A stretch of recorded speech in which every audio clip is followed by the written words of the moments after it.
오늘 시편 23편의 말씀으로 실패했을 때, 실패했다고 느껴질 때라는 제목으로 함께 말씀을 나눴으면 좋겠습니다. 여러분, 우리는 인생을 살아가면서요 종종 실패를 경험합니다. 맞죠? 저도 이번 연도에 다이어트를 결심했는데 실패로 가는 것 같습니다. 네, 우리는 종종 이렇게 실패를 겪죠. 그런데 작은, 그러니까 크게 내 인생에 문제가 될 것 없는 실패들은요 그냥 다음에 잘하면 되지 이렇게 쉽게 넘길 수 있어요. 맞죠? 그런데 그런 실패가 아니라 진짜로 우리의 삶에 치명적인 어떤 문제를 발생하는 그런 실패가 올 때가 있죠. 그러면 우리 마음은 어떻죠? 크게 낙담합니다. 절망감이 오고요, 낙담되고요, 특별히 불안감이 엄습해 옵니다. 그리고 또 그것이 올 때 하나님 앞에 좀 원망이 쏟아지기도 하죠. 그런데 이런 실패감을 느끼는 우리 가운데 다윗은요 이렇게 이야기합니다. 우리 4편에 보면, 이런 4절에 보면 이렇게 나옵니다. 내가 사망의 음침한 골짜기로 다닐지라도 해를 두려워하지 않을 것은 주께서 나와 함께 하심이라. 주의 지팡이와 막대기가 나를 안위하시나이다. 여러분, 다윗은요 물론 실패해서 사망의 골짜기를 갔는지는 모르겠지만 실패함으로 사망의 골짜기와 같은 상황이 벌어집니다. 우리가 실패했을 때 그런 느낌이 들죠. 근데 다윗은 뭐라고 하냐면, 다닐지라도 내가 해를 두려워하지 않습니다. 나는 절망하지 않습니다. 나는 낙담하지 않습니다. 나는 불안해하지 않습니다. 라고 고백하는 거예요. 여러분, 얼마나 멋있습니까? 맞죠? 어떤 환경과 상황이, 실패라는 환경이 내 안에 찾아온다 할지라도 나는 절망하지 않을 수 있습니다. 나는 담대할 수 있고 끝까지 소망함으로 품고 걸어갈 수 있습니다. 이렇게 고백하는 거예요. 여러분, 그런 삶 살고 싶지 않습니까? 모든 상황에서도 평안함을 추구할 수 있는 삶. 놀랍죠. 그래서 오늘 다윗이 왜 어떻게 해서 이러한 고백을 할 수 있었는지, 어떤 상황 속에서도 나는 두려워하지 않습니다, 낙담하지 않습니다 라는 고백을 할 수 있었는지 오늘 본문을 살펴보면서 함께 말씀을 나눴으면 좋겠는데, 이 말씀을 나누는 것을 통해서 우리의 삶도 다윗처럼 하나님, 어떤 상황이 와도 어떤 실패가 와도 나는 절망하지 않습니다, 끝까지 평안에 이를 수 있습니다 고백하는 저와 여러분들 되셨으면 좋겠습니다. 먼저 1절에 보면 이렇게 이야기합니다. 여호와는 나의 목자시니 내게 부족함이 없으리로다. 이렇게 얘기합니다. 여러분, 다윗은요 왕이었습니다. 맞죠? 왕이었습니다. 그래서 이렇게 말할 수도 있었어요. 나는 왕입니다. 드디어 내가 왕이 됐습니다. 그래서 내가 이제 할 수 있는 것이 모든 것을 할 수 있고 모든 것을 가질 수 있게 됐어요. 그래서 나는 부족함이 없습니다. 이렇게 말할 수도 있었습니다. 그런데 다윗은 뭐라고 하냐면요, 그것이 아니라 여호와가 나의 목자시기 때문에, 내가 왕이 아닐지라도, 내가 가진 것이 없을지라도 여호와께서 나의 목자시기 때문에 나는 부족함이 없습니다라고 고백하는 거예요. 여러분, 근데요 이 말, 그러니까 여호와가 나의 목자시니 내가 부족함이 없습니다라는 이 말은요 다르게 말하면 무슨 말입니까? 우리가 양이 될지라도 그분은 우리의 목자가 되셔서 우리의 부족함을 채울 거라는 것이죠. 넘겨주십시오. 우리가 양일지라도 그렇다는 거죠. 여러분, 이 시편 23편의 설교는요 많이 들어보셨을 거예요. 교회 생활 많이 하신 분들은 자주 들어보셨을 거죠. 그래서 이 시편을 이야기하면서 양이 어떤 동물인지도 여러분 대충 아실 거예요. 양은요, 넘겨주십시오. 양은요 굉장히 어리석은 동물이에요. 굉장히 미련하고요, 뿐만 아니라 굉장히 연약한 동물입니다. 목자가 없이는 살 수 없는 그런 연약한 동물일 뿐입니다. 특별히 제가 이 설교 준비하면서 본 내용인데, 우리 한국에서는 욕설을 할 때 자주 쓰이는 동물이 뭐죠? 강아지잖아요. 강아지 같은 놈, 이런 욕설이 되잖아요. 근데 이것을 중동에서는요 양이에요. 얼마나 양이 미련하고 그랬으면 양을 표현하는 욕설이 그렇게 많다고 합니다. 그만큼 연약하고 실수가 많은 연약한 그런 동물이죠.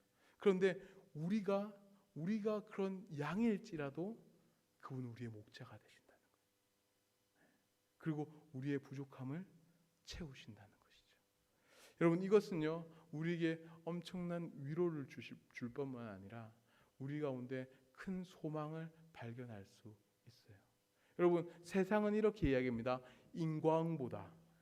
우리가 잘못했기 때문에 그 잘못한 것 때문에 우리의 인생이 망할 수도 있고, 우리가 좋은 선택을 하고 지혜로운 선택을 하면 우리의 인생은 잘 살 수 있다, 행복한 삶을 살 수 있다, 이렇게 가르칩니다. 여러분, 이것은요 어느 부분에선 맞을 수도 있어요. 하지만 성경적인 복음은요 우리 이렇게 가르칩니다. 너희가 부족한다 할지라도, 너희가 실수하고 너희가 지혜가 없을지라도 너는 사랑받을 수 있다. 그분 너와 함께 하실 수 있다. 너는 하나님 너와 함께 하신다. 절대로 너희를 버리지 않을 것이다 라고 약속하는 것이 바로 복음입니다. 여러분, 야곱의 인생 우리 생각해 볼까요? 야곱은요 그의 인생은 죄의 투성이었습니다. 실수의 투성이었어요. 야곱은 끊임없이 자신의 지혜와 자신의 꾀를 쫓아서 그 인생을 계속적으로 살아왔던 인생들입니다. 말년에 돼서야 조금 철들죠. 그런데 그렇게 살아갔음에도 불구하고 하나님은 절대로 야곱을 버리시거나 야곱을 떠나시거나 야곱에게 이제 난 너와 관계없는 사람이다 라고 하지 않았습니다. 끝까지 야곱과 함께 하셔서 그 부족을 채우셨죠. 단적인 예가 뭡니까? 바로 12아들들입니다. 여러분, 12아들들 생각해 볼까요? 여러분, 야곱이요 원래 라헬을 원했어요. 라헬과 결혼하고 싶었다고요. 근데 그 삼촌 라반이 레아를 먼저 주죠. 그래서 거짓말로 둘과 결혼하게 됩니다. 그리고 그 거짓말로 속아서 레아도 결혼했기 때문에 라헬만 편애하면서 사랑해요. 그러니까 또 어떻게 됩니까? 서로 질투하며 시기하면서 막 다툽니다. 그런 사이에서 12아들들이 태어난다고요. 여러분 보십시오. 원인부터 과정까지 모두 죄로 뒤덮여 있습니다. 거짓, 편애, 시기, 질투, 다툼, 모든 것이 죄로 억눌려 있죠. 그러면 결국 그 결과는요 나빠야 되는 거 아닙니까? 근데 그 결과가 어떻게 됐죠? 12아들들을 만들었죠. 그 12지파를 만들어낸 겁니다. 하나님 나라를 이루기 원한 기반을 닦아내신 것이죠. 여러분, 우리 인생도 마찬가지인 거죠. 그리고 여러분, 요셉도 한번 생각해 볼까요? 요셉도요. 여러분, 요셉이요 총리가 됐습니다. 그리고 아버지 야곱이 죽었어요. 그러니까 그 형제들이요 혹시나 그 어렸을 때 자신들이 야곱에게 한 행동들 때문에 복수하지 않을까봐 두려워서요 요셉에게 찾아갑니다. 그러니까 요셉이 뭐라고 하냐면요, 우리 창세기 50장 20절에 이렇게 나옵니다. 당신들은 나를 해하려 하였으나 하나님은 그것을 선으로 바꾸사 오늘과 같이 많은 백성의 생명을 구원하게 하시려 하셨나이다. 여러분, 이것은 요셉이 마치 이제 인해졌기 때문에, 성품이 좋아졌기 때문에, 그래 좋을 대로 됐잖아, 잘 됐잖아, 그러니까 용서할게, 이런 의미에서 말하는 게 아닙니다. 요셉은요 어렸을 때 하나님이 꿈을 주시죠. 그 꿈대로 살다가 총리가 된 거예요. 총리가 되다 보니까 하나님이 이 모든 것들을 참여하시고 인도하셔서 나를 결국 애굽으로 인도하시고 나를 총리로 만드셔서 이 모든 백성을 구원하시려고 했던 거구나. 비록 형제들은 나를 죽이려 했으나 해하려 했으나 결국 하나님이 모든 것들을 섭리 가운데 선으로 바꿔내셔서 결국 이 모든 것들을 구원해내셨구나라고 고백하고 있는 거예요. 여러분 삶 가운데 그런 마음이 들 수도 있죠. 내가 이때 좀 더 지혜롭게 행동했더라면, 내가 이때 조금 더 선하게 행동했었더라면, 내가 이때 조금 더 지혜롭게 잘 판단했었더라면 내 인생은 좀 더 좋아졌을 텐데, 내가 한 10년 전에 비트코인만 좀 샀었더라면 내가 좀 더 부자가 됐을 텐데, 여러분 이렇게 생각하실 수도 있다는 거예요. 근데 여러분, 놀랍게도 하나님은 우리의 인생을 이끌어 가십니다. 우리가 부족한다 할지라도, 우리가 잘못된 선택들을 한다 할지라도 그 혹 연약해서 죄 가운데 걸어간다 할지라도 그분은 우리의 목자가 되셔서 결국에 쉴 만한 물가로 인도하신다는 것입니다. 여러분, 이것은요, 제가 설교를 준비하면서 얼마나 감동되었는지 모르겠어요. 제가 사실 청년부를 맡고 있잖아요. 그런데 저는 잘 알아요. 제가 얼마나 지혜가 없고 얼마나 부족한 사역자인지 알아요.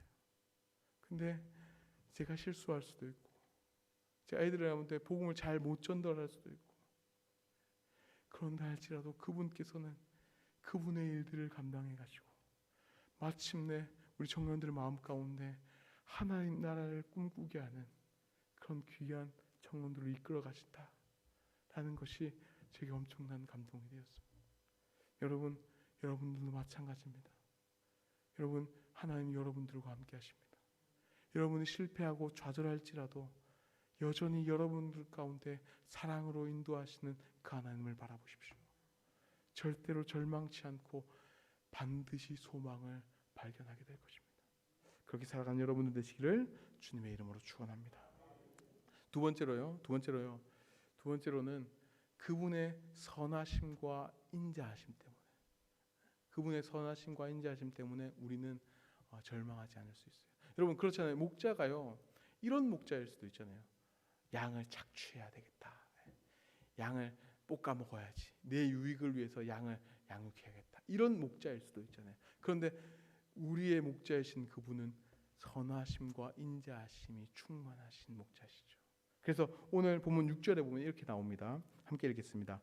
내 평생의 선하심과 인자하심이 반드시 나를 따르니 내가 여호와의 집에 영원히 살리로다. 여러분, 이렇게 얘기합니다. 선하심과 인자하심이 나를 따르니 뭐요? 반드시 여호와의 선하심과 인자하심이 나를 따른대요. 그런데 제가 원문을 보니까요, 이 따르다라는 이 동사가요, 헬라어로 보니까 히브리어로 보니까 추적하다, 쫓다라는 표현도 있어요. 그러니까요, 단순히 졸졸졸 따라오는 것이 아니라 그분의 선하심과 인자하심을 피하잖아요. 근데 추적해서 오시는 거예요. 그분의 선하심과 인자하심을 나는 보기 싫어 하면서 하나님을 도망친다 할지라도 그분은 반드시 우리를 찾아내셔서 쫓아오시고 추적해 오신다는 것이죠. 여러분, 다윗이요 정말 위대한 왕이지만 다윗의 인생 가운데 하나님을 피하고 싶었을 때가 있었어요.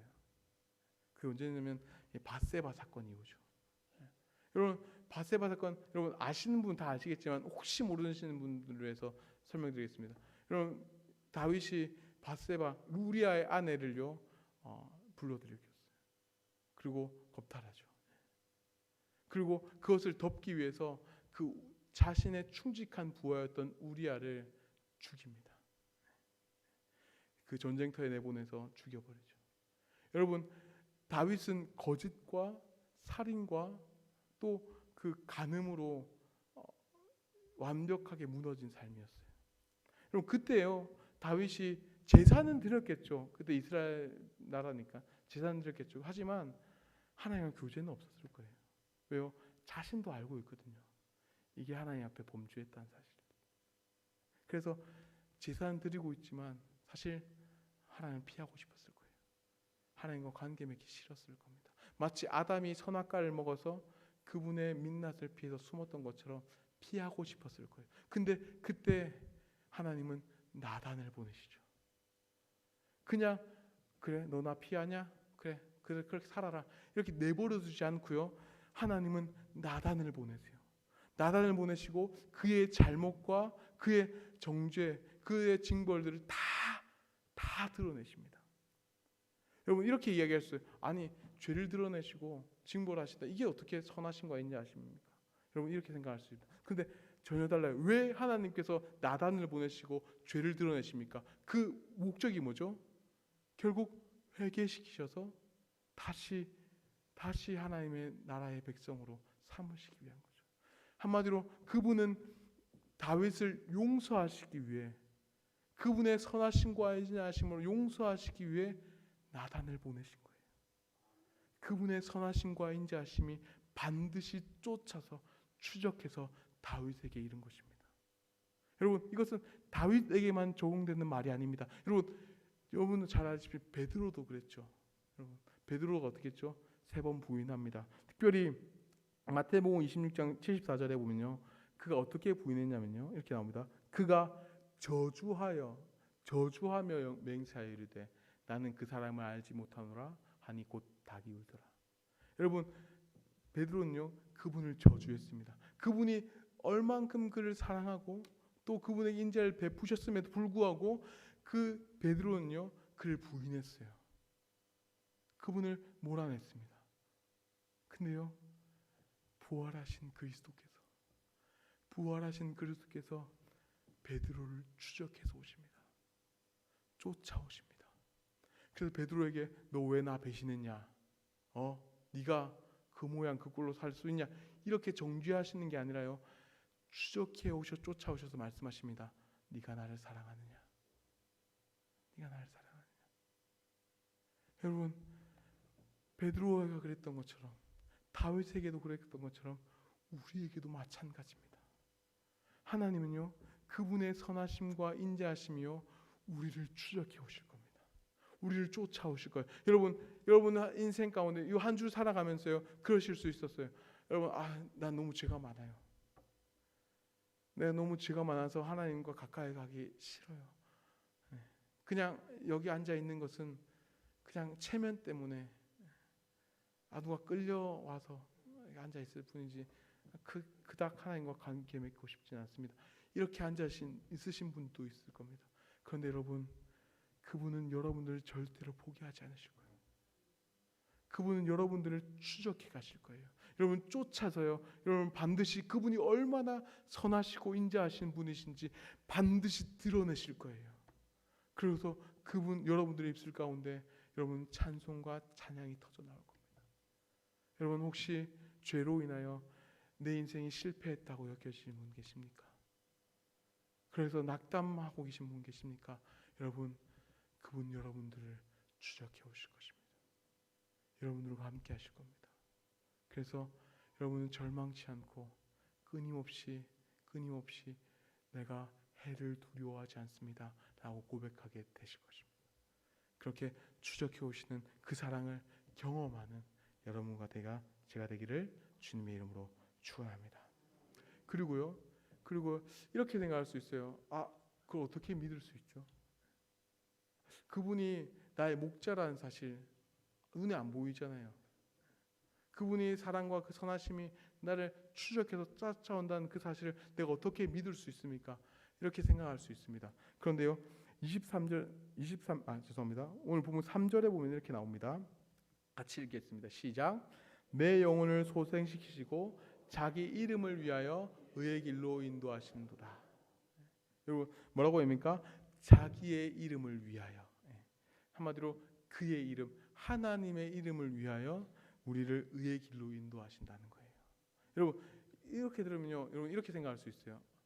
결국에는 내 때문에 내가 잘 되는 게 아니라 결국 하나님 잘 되라고 날 인도하는 거구나. 너무 이기적이신 거 아닌가? 여러분 이렇게 생각할 수 있습니다. 근데 여러분 그런 뜻이 아니에요. 그런 의미가 아닙니다. 여기서 자기 이름을 위하여 의의 길로 인도하신다는 말은요, 그분의 이름을 걸고 그분의 명예를 걸고 반드시 너를 의의 길로 인도하실 거다라는 거예요. 여러분 보십시오. 여러분 우리는요 그분의 이름과 우리의 존재는 엮여 있습니다. 하나로 묶여 있어요. 이게 무슨 의미냐면요, 이런 겁니다.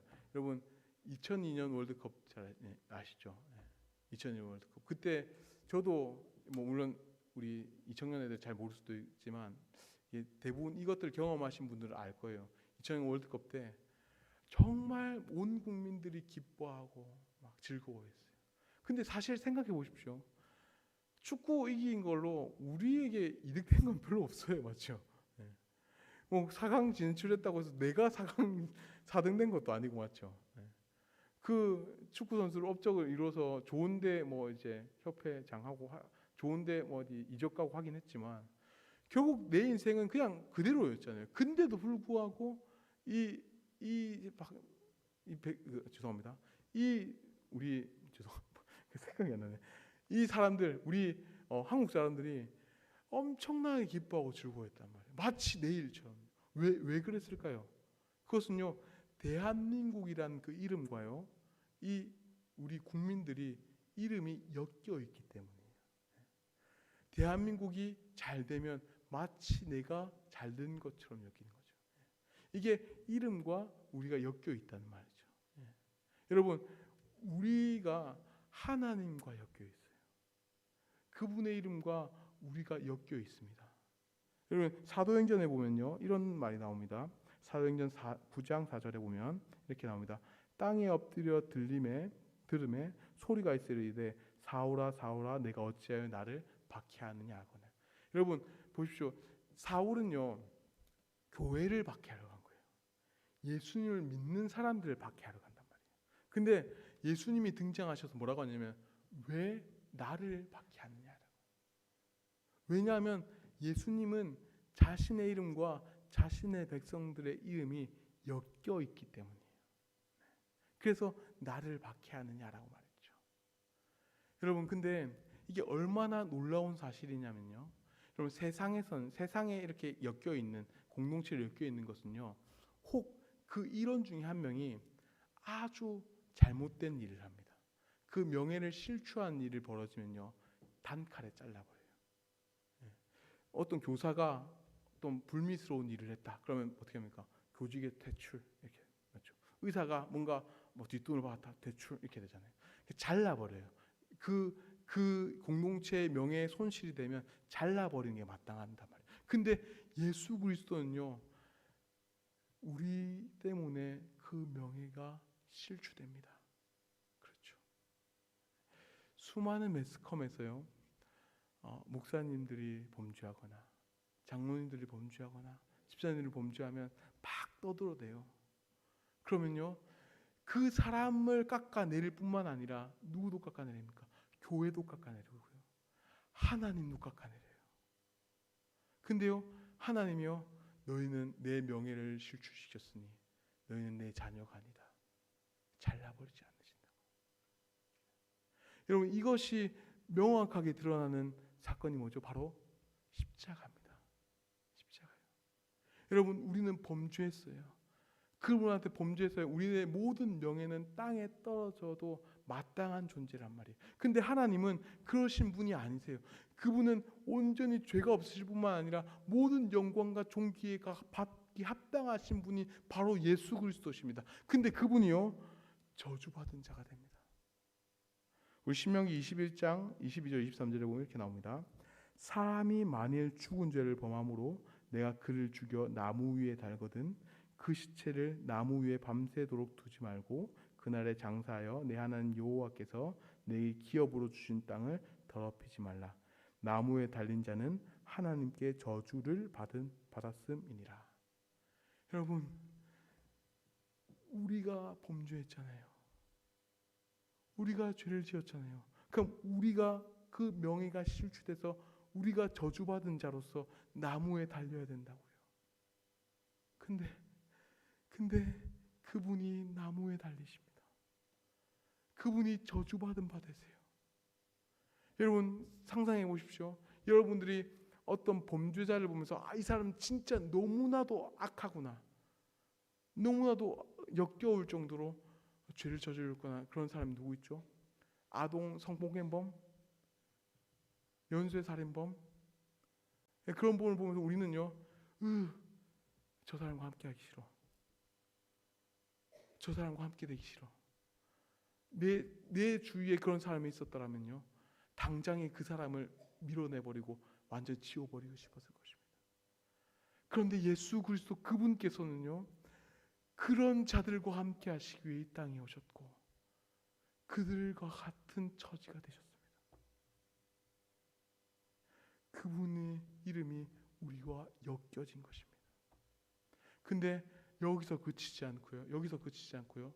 결국 그분은 부활하시죠. 예수 그리스도는 부활하십니다.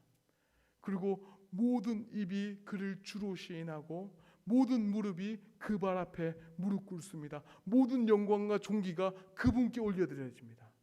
여러분, 이 사실은 뭘까요? 그분의 영광이 우리와 이름이 엮여져서 우리도 영광스럽게 된다는 사실입니다. 우리도 그분과 같이 놀라운 의의 길로 인도되어서 놀라운 주님의 자녀로 변화될 것이라는 약속입니다. 여러분, 에베소서 2장 21절 22절에 보면 이렇게 나옵니다. 그 안에서 건물마다 서로 연결하여 주 안에서 성전이 되어가고 너희도 성령 안에서 하나님이 거하실 처소가 되기 위하여 그리스도 예수 안에서 함께 지어져 가느니라. 여러분, 우리는 연약하고요, 우리는 죄가 많고 우리가 연약하지만 그분이 영광스럽게 되셨고 그분이 놀라우신 하나님의 영광의 방치로 다시 살아나셨기 때문에 우리도 언젠가는 그분과 같은 놀라운 성도로서 지어져 가게 될 것이라는 것입니다. 그것이 성경에서 우리에게 말하는 약속입니다. 여러분, 이 시대는요, 교회가 점점 쇠락한다고 이야기합니다. 기독교의 인구수가 줄어들고 많은 교회가 문을 닫는다고 이야기합니다. 하지만 성경은 이렇게 이야기해요. 그럴지라도 반드시 주님의 교회를 세울 것이다. 반드시 주님의 교회와 성도를 가장 거룩하고 위대한 하나님 나라의 백성들로 만들어 가실 것이다 라고 약속하고 있는 것입니다. 여러분의 인생도 마찬가지입니다. 여러분의 인생 가운데 뭔가 가지지 못해서, 뭔가 이뤄내지 못해서 내 인생에 마치 나는 실패한 인생이야, 내 인생은 끝난 인생이야, 여러분 여기십니까? 아니요, 성경은 이렇게 말합니다. 너희는 가장 영광스러운 존재로 변화될 것이라고요. 그것이 그분의 약속입니다. 여러분, 마지막으로 한 가지 예를 들고 말씀을 마치고 합니다. 여러분, 저는요, 축구하는 건 별로 안 좋아하는데 축구를 보는 건 좋아해요. 그런데 한 경기를 다 보기에는 시간이 많이 들잖아요. 그래서 아침에 일어나서 하이라이트를 많이 보죠. 근데 여러분, 하이라이트를 볼 때요, 단점이 하나 있어요. 그 뭐죠? 결과를 보고 본다는 거예요. 그래서 긴장감이 없어요. 만약에 우리 한 골을 먹히잖아요. 와, 그러면서 우리 지는 거 아니야? 이렇게 안 해요. 왜냐하면 결과를 알기 때문에, 결국 우리가 이기는구나 라는 것을 알기 때문에, 이렇게 했으면 다시 역전하는구나 라는 생각을 가지고 하이라이트를 본다는 거예요. 여러분, 우리의 인생과 우리의 삶도 마찬가지입니다. 우리의 결과는 정해져 있습니다. 우리가요, 우리의 인생 가운데 골이 먹힌 것 같은 그런 상황이 우리에 벌쳐질 수도 있어요. 그래서 낙담이 오고 절망이 올 수도 있죠. 하지만 결국엔 그분이 다시 오시고 하나님 나라를 완성하시고 이루시긴 그날, 우리는 그 어떤 것보다, 그 무엇보다 가장 영광스러운 존재로 우리는 다시 부활할 거예요. 여러분, 이것을 믿으십시오. 그것을 소망하십시오. 그래서 어떤 상황에서도 마치 사망의 골짜기가 우리를 덮치고 우리를 해를 끼칠 것 같은 그런 상황이 온다 할지라도 두려워하지 않고 믿음으로 끝까지 주님을 신뢰하며 살아가는 저와 여러분 되시기를 주님의 이름으로 축원합니다.